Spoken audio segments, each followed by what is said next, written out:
you need to stop bitching about the fact that you're a whore and get over it. And I'm like, you did not just call me that. You did not just fucking say it. These words did not, I know I didn't hear these words. And I did. And again, I just stood there like dumbstruck, going, you're a cheat. You're supposed to protect me. I'm supposed to be able to come to you. And here I am looking at you going, not doing this again. I'm not coming to you for shit. I didn't know what to do. I stood there and I took the chewing that she gave me. Welcome to Your Story Doesn't End Here, the mental health podcast of military and veterans who refuse to be silenced. I'm your host, Rachel, and my mission with this podcast is to be a voice for those who don't have a voice, bring awareness to mental health issues, provide value and solutions, and to change the culture when it comes to mental health within the DoD organizations.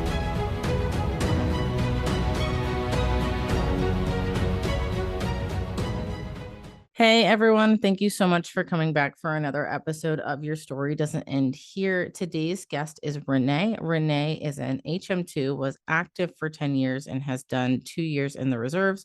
Most of Renee's career has been on the green side with the Marines, and being reserves is the first time she has been blue side with the Navy. She's a survivor of sexual assault, sexual harassment, and rape. Currently is going back through school to finish her degree in microbiology and immunology, and is trying to help advocate for mental health awareness and MST awareness, or military sexual trauma, for those of you who don't know. Renee, I really appreciate you for being on the show today. Thank you so much. Yeah, no problem. So I'm just going to pass it off to you to share your story. Yeah, most of my time was spent on green side with active duty, and actually I loved it. Being on green side, it's very it's you can be able to actually interact a lot with your squadron and be able to get to know them very, very well. I ended up getting the call sign Lady Doc from my guys because according to them, I was such a lady. There's so much pride and stuff with the Marines that you can see, uh, and being able to kind of straddle that fence is just kind of, you have more of that camaraderie on the green side that I'm seeing. But again, the first time I've actually been on what we call blue side, which is with strictly Navy, it's with the reserves. So I'm not sure if there's actually a difference between reserve Navy and active Navy, but definitely night and day, totally night and day. I keep telling my husband all the time I want to go back green side. Like I can't deal with these Navy peeps. I hear that a lot. I hear that a lot from the corpsman. Oh yeah. It's, I don't know what it is. It's just different. My first command was actually where I experienced a lot of that brother and sisterhood, uh, where we got to, hang out at the smoke pit. I used to smoke a lot actually, and I blame my guys.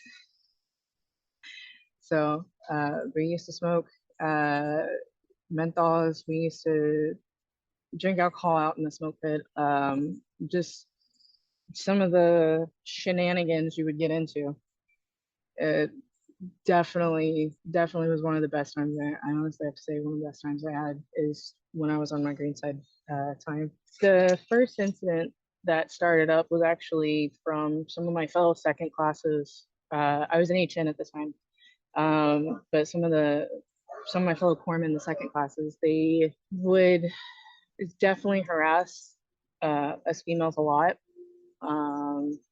There was a few of them that would come by and be like, "Hey, you make me a sandwich," which is normal jokes, which you usually hear a lot. I think where it really started getting bad was when I actually had one who, in front of pretty much God and everybody, looked at me dead in the face and went, "Hey, I forgot to powder my balls this afternoon after we did PT. You mind blowing them for me?" And nobody said anything, and it kind of took me aback at first. And I was like, "What? This just happened? Like, you did not just say that." And nobody said anything. I wasn't even sure what to do, so I kind of just nonchalantly kind of laughed it off because it was the only response I knew how to do. I was like, I've only been here 6 months, and now all of a sudden you're asking me to do that. That's great.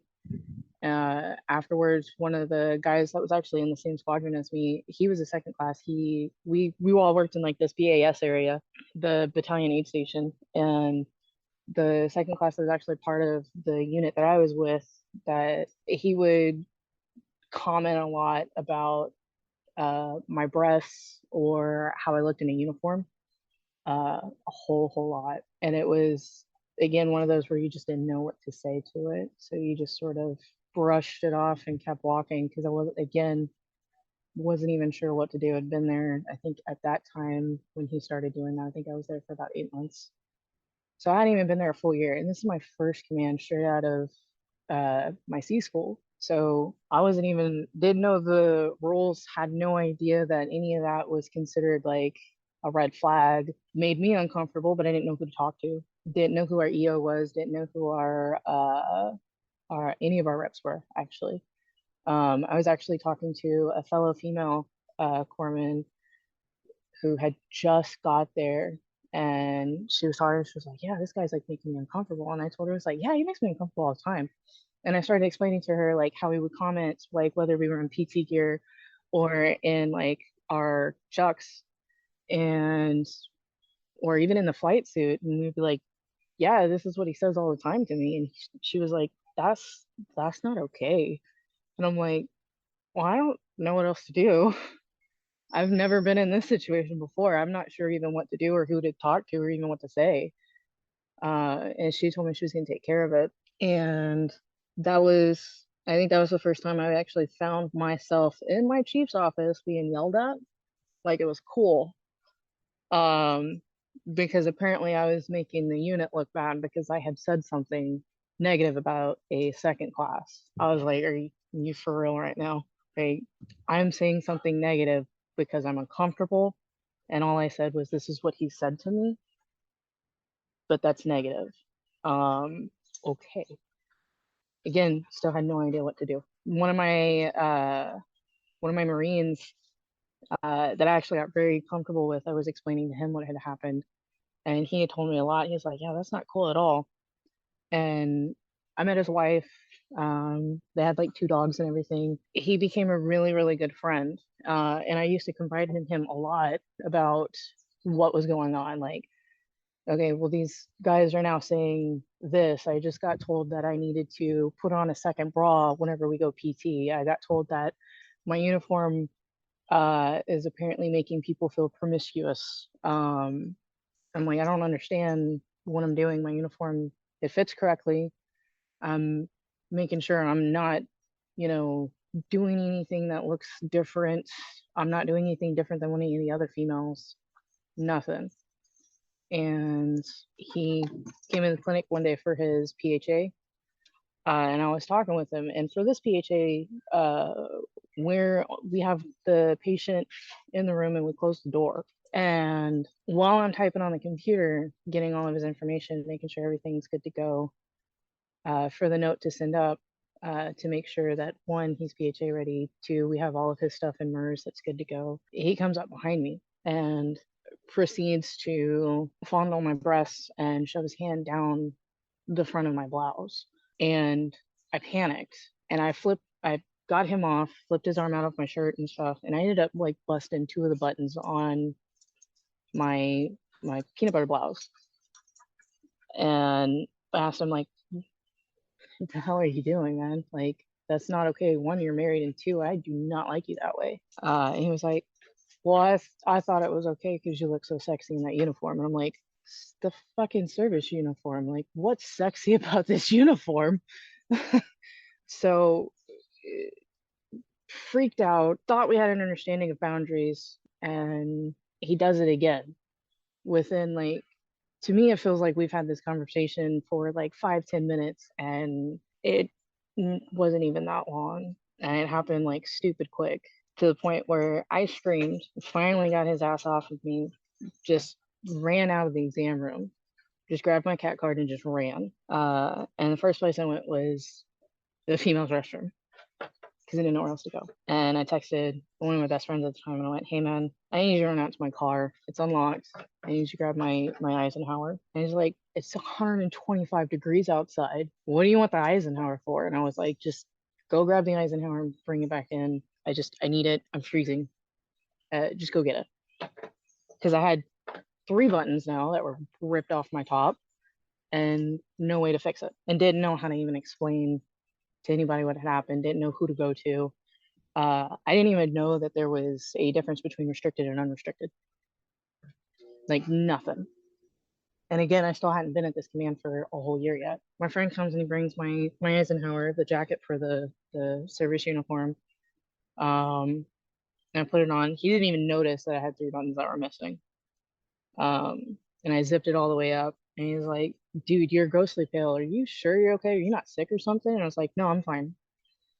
And went back and thank God he was gone. And I was messed up for the rest of the day. Like I didn't know what to do or even how to react to what had just happened. And after that, he started sending me text messages. He started sending me text messages of his wife, showing me his wife in lingerie. And I'm like, dude, I know I told you I'm bisexual. I am not interested in your wife. I'm not even interested in you. I don't want you even around me anymore. Like, I don't like what you did. I don't, I don't even want to be with you anymore. Like, I don't want to be your friend. I don't want to hang out with you. Like, if we go on a range, I don't even want you coming near me. Um, and like, I don't, you crossed a boundary that you shouldn't have crossed, and I don't even know how to deal with it. And I still continue to get text messages from him. I got pictures of his penis. I got pictures of all sorts of shit, and I just kept deleting them because it's like I don't want these on my phone. I don't even want to look at them. Like I just continued to delete them. And it came to the point where I blocked his number. He changed the number and continued to text me. Was like, "Hey, my wife and I want to have threesome with you," and I'm like, "No, no, dude, no, like, absolutely not. Leave me alone." I got so uncomfortable being around pretty much anyone because I was already dealing with people commenting on my body while I'm at work from just the other corpsmen that I work with, and now I'm dealing with this one Marine who thinks it's okay to send me stuff like this. Um, and then I don't remember how long it was, but I know I'd been there for a year. He ended up on restriction in the barracks uh, for something. I have no idea what. Um, yeah, I was doing laundry in my room, and I had the door open because during the summertime and it's hot. Oh my God, it's hot. Had the music on, wasn't even paying attention because it's like it's hot. Our AC's kicked off. It's just roasting. Doing laundry, listening to music, like just folding laundry, and next thing you know, the door's closed. And I'm like, what the heck? And I turn around and there he is in his PT gear with a raging heart on. And I'm like, dude, you need to get out of my room. And I didn't have a roommate, but I had a headmate because our rooms connected via the bathroom. And I was hoping that she was home. So I was talking like stupid loud. Like I'd stopped my music and I started talking super loud, like, get out of my room. You don't need to be here. I don't want you here. Get out. And he pushed it from there. The thing about trauma is it's kind of funny that a lot of people actually don't talk about it. You have your two responses, the two normal responses everybody talks about, your freeze and your fight. The one that I had was the stupid delayed response of I did not know what was happening. My brain had completely separated and I had no idea that what was happening until it was too late. And the only thing I could do at the time was just scream. I had frozen. When I actually started screaming, what I didn't know or don't remember actually, but I know it happened because apparently the door got cracked open. So somehow between my freeze and not fully being comprehensive of what was going on, I got the door open for a smidgen of a second, I guess, or a crack. And just so happens my best friend was coming by and he opened the door in time to watch his ass just fly out. And me, being the absolute genius I am, I ran to the bathroom. Ran to the bathroom, closed the door because I didn't know where else to go. It was like the bathroom was a safe zone for me because that was the second time that instead of running to where, other people or finding someone to come help, I decided to go to the bathroom. And I still have no idea why. I couldn't tell anybody why my first choice was to run to the bathroom instead of trying to go find help or calling for anybody else to come help because, again, the first time I screamed, nobody showed up, and the clinic was full of corpsmen, especially outside the room that I was in. And then the second time, I'm in the barracks. There is no way in hell ain't nobody heard me scream, except for obviously my best friend who came by and kicked the door open and watched his ass fly out. And I think it was about a month or two after this had happened, I was working in the clinic and I sort of just deassociated. Like I was there but wasn't there. And I'd walk towards one of the areas where one of the HM1s were at, one of the, I think he was a command career counselor at the time, but he was also a mentor for me. And I just sort of stood there and he looked at me and he's like, well, what's going on? And I just stood there and I was like, couldn't figure out even what to say. And I just started crying. It was like, why is it me? Why me?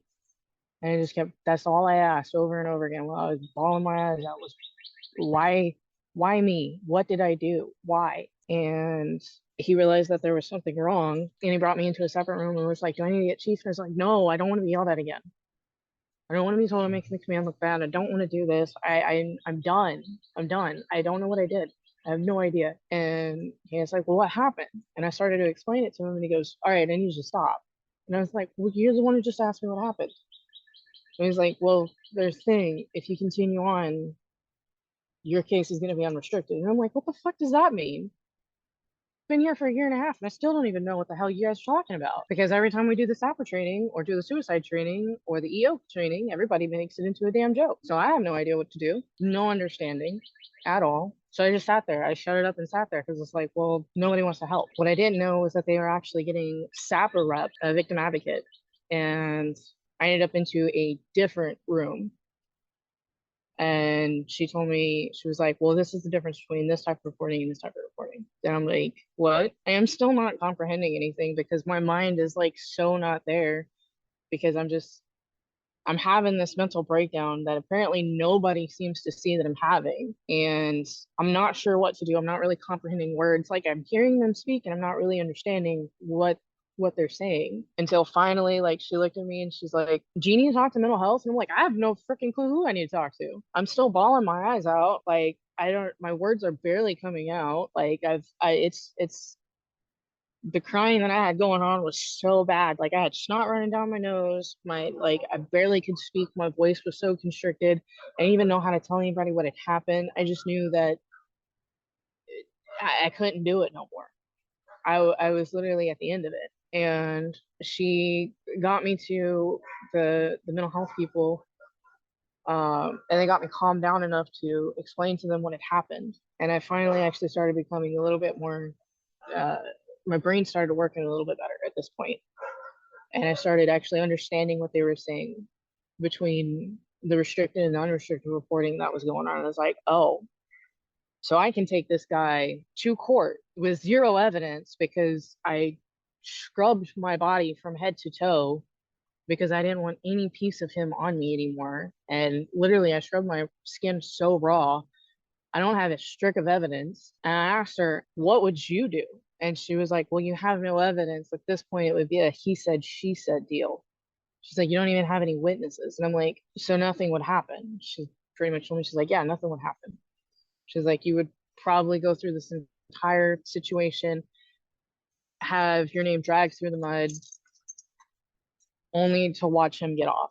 And I'm like, well, that sucks. I don't, yeah, what am I supposed to do? Like, I can't say anything because if I say something, it's going to look bad on me because now they're telling me that I'm pretty much going to be blamed for everything that happened because I didn't know what I was supposed to do because I was ignorant because literally there nobody goes into depth in these trainings at this time. It's like 2013. Nobody goes into depth with any of these trainings. Now we're in 2014 and everything that's already happened, I already scrubbed away the evidence because I went and took a fucking shower and I can't take him to court. I can't do anything except for sit here and look at everybody and go, this has happened. And I didn't want to go through that. I was like, well, and the one thing I kept thinking was I knew him.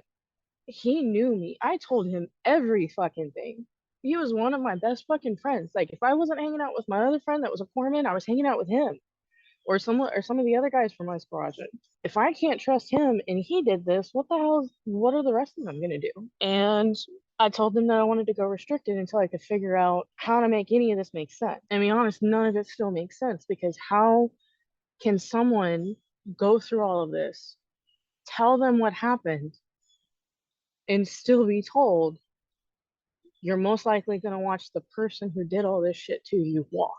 And then not even a week goes by and everybody knows what happened, but it's still considered restricted. But the whole clinic knows, like, oh, well, this is what happened to Renee. She let it happen. She shouldn't have had her door open. She shouldn't have closed the clinical door. Like, literally, everybody knew what the hell had happened in that clinic. And I was like, well, so much for restricted. And I got called into my chief's office and was told, hey, the victim advocate told us what happened.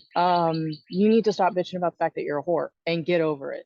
And I'm like, you did not just call me that. You did not just fucking say it. These words did not, I know I didn't hear these words. And I did. And again, I just stood there like dumbstruck, going, you're a cheat. You're supposed to protect me. I'm supposed to be able to come to you. And here I am looking at you going, not doing this again. I'm not coming to you for shit. I didn't know what to do.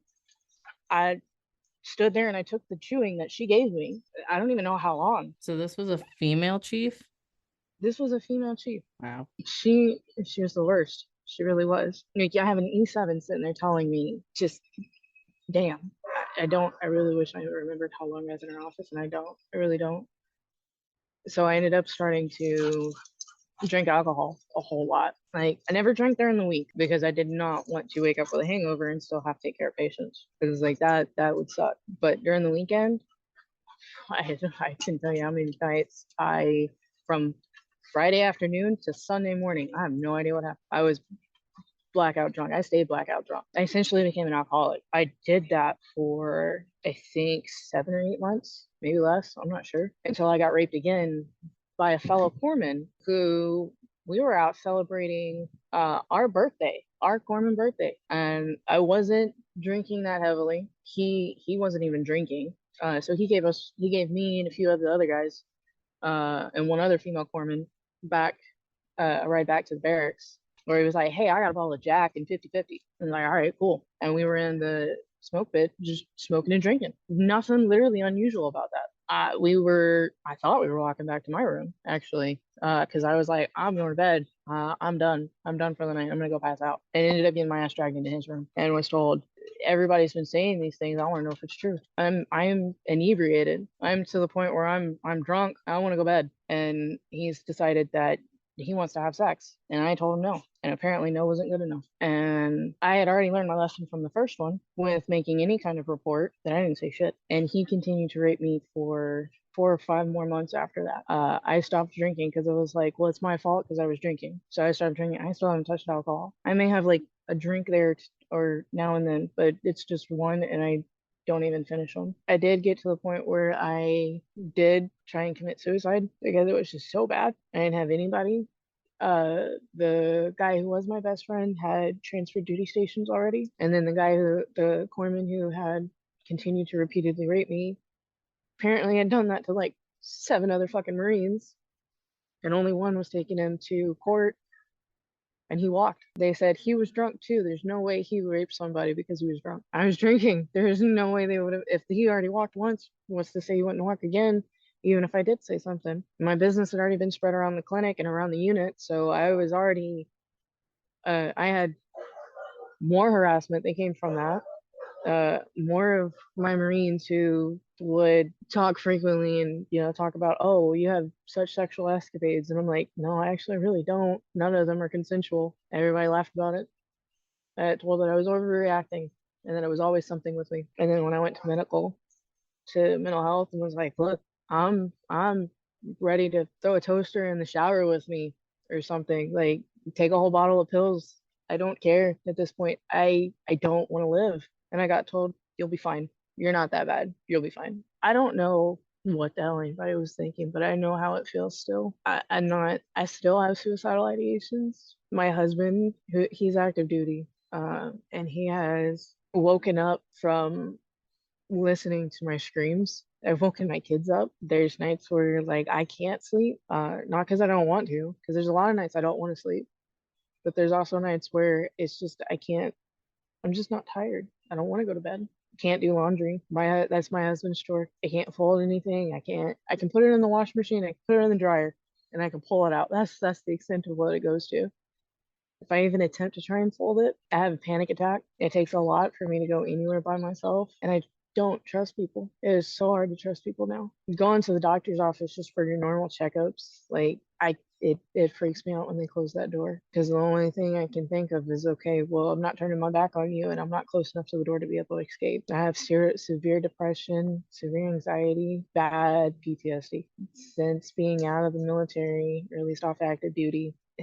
I think it's been almost 2 years since I actually spoke to a therapist of any kind. I had a doctor who refilled my medications, and that was it. It's sad how bad trying to get mental health help, or even ask for any kind of help for anything, how bad it is and how hard it is just for anybody to be like, hey, this is what's going on. And then when I actually finally got to the rank of second class, I took over doing the sapper trainings and the suicide trainings because I know I won't let it be a joke, and I know that these guys will know what their options are.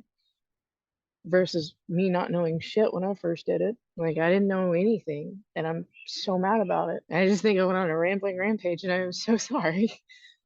No, you're good. I was just listening to your story, and there's so many things that I think resonate not only with me, but will resonate with so many of the listeners. But one thing that I don't think is really talked about enough is what it's like to be a female on the medical side of the military, because you're in a very unique position where you are with people in these very like intimate, vulnerable moments for really both parties. I mean, when we're talking anything medical, I mean, people come to corpsmen for very intimate things, and I've heard, you're not the first person that I've heard that something happened in that exam room or that medical room, whatever it may be. And the stories that I've heard are usually the opposite. It's usually the corpsman doing something, or the medical staff personnel doing something to the patient. But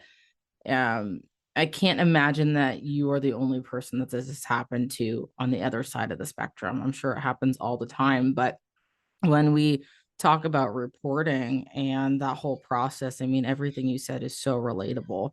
Women getting called whores for things that have happened and not being believed. But I think what really resonated with me is when you said that, no one stuck up for you in those beginning stages when it was just sexual harassment. Because I remember even myself being in these positions where sexual harassment is just, it's such a culture thing in the military. I mean, it's so normal for people to make jokes and for people to say crass things. I experienced it my entire time served, but no one speaks up. And then when that one person does speak up, it's like everyone shoots them down because Yeah. no one wants to be that person going against the grain. And, the military talks all day about, oh, well, we're implementing these policies and sexual assault is, it's getting better and, whatever, blah, blah, blah. I don't know. I know they just released a report, a SAPR report um, for the fiscal year or the year or something for the military recently. But I cannot believe, and I refuse to believe that any of those numbers, any of that data is accurate when every single female that I talk to that is serving or has served has been sexually assaulted at least one time. And Yeah. it's like, what do you do with that? It's still a very male dominated industry. It's obviously, it has a lot more females now than it used to, but Yeah, that's true. yeah, I mean, it's really, really disheartening. When I joined the military, I joined in 2015, and what you're telling me now, it makes so much sense why the attitude of the males was what it was when I joined, because there were males that were like, it was like walking on eggshells around women because they were like, oh, I don't want to say the wrong thing to you because you might report me. And it's like, well, no, that's not the purpose of the sexual assault prevention response program. The purpose is to stop predators from raping people and from assaulting people. not to make Right. men feel like they need to walk on eggshells. And it's obviously not only geared towards men, it's geared towards everyone. But you talked it in your bio. I didn't read this part, but you had told me that you are on a healing journey. And I want to talk about what healing is looking like for you right now. Are you actively doing something, or are you just kind of taking it day by day and just still surviving? Actually, a little bit of both. So my healing journey is very slow. I actually fully opened up the whole gory details to my husband. He knew that these events had happened, and I sat down with him one day and was like, "Hey, look, I have to tell you my story, like my whole story, not just kind of like what I did today, which is give bits and pieces." Um, and kind of glance over some of the stuff that's a little more, I guess, gut wrenching and sets off like my emotions. It was a really good long talk with him, and he's actually helping me along. I went to the VA. I think it was last month, beginning of last month, and sat down with a very nice nurse practitioner who was in the mental health, and told her like, look, I'm not doing good. Like I finally started admitting to myself about how much I'm lying to myself. Like I can tell you none of it's my fault. And I don't believe a damn word of it. I still believe from start to finish that I could have done something different and stopped it. I still believe that this is actually my fault. I can, like I said, I can say the words it's not, but I don't believe them. I'm coming forward to help out other females by sharing openly that yes, I've been harassed, I've been assaulted, and I've been raped. And I'm actually acknowledging these things. And I took a huge step today with making it a little bit more public, with trying to not only help myself understand like this happened, but I don't want to make this who I am. I want to get past it at somehow, whether or not I have merged myself with it and become whoever I'm supposed to be, or finally figure out how to heal from it fully and become the woman that I'm supposed to become. And it's very hard to admit how much damage has been done both internally and externally. It's very different. I'm very angry about it. And there's a lot of stuff that I've been admitting. Like I'm not trusting people still, but I'm at least going, this shit's not funny. During drill, like when someone starts becoming uncomfortable, I'm like, come with me, let's figure out what's going on. And it's actually kind of shocking how much you find out from people when you start becoming more open and letting yourself be that vulnerable again. Because after saying it a few times, it may become easier, but it doesn't change how you feel. Um, Because as of right now, I can tell you, I'm shaking like a leaf. I am trying not to cry and not shut down. And when you start telling people these things, you start hearing their stories, hearing how bad they are. There are some stories I have heard, and it's like you said, being on the medical side, you kind of see this. There are stories I've heard that are worse than mine that have never been reported from both sides, males and females. And at my second command, I we had a guy that he was the first person who literally, and I still talk to him actually. And he pretty much stated that, yeah, I was on the sub and this is what happened.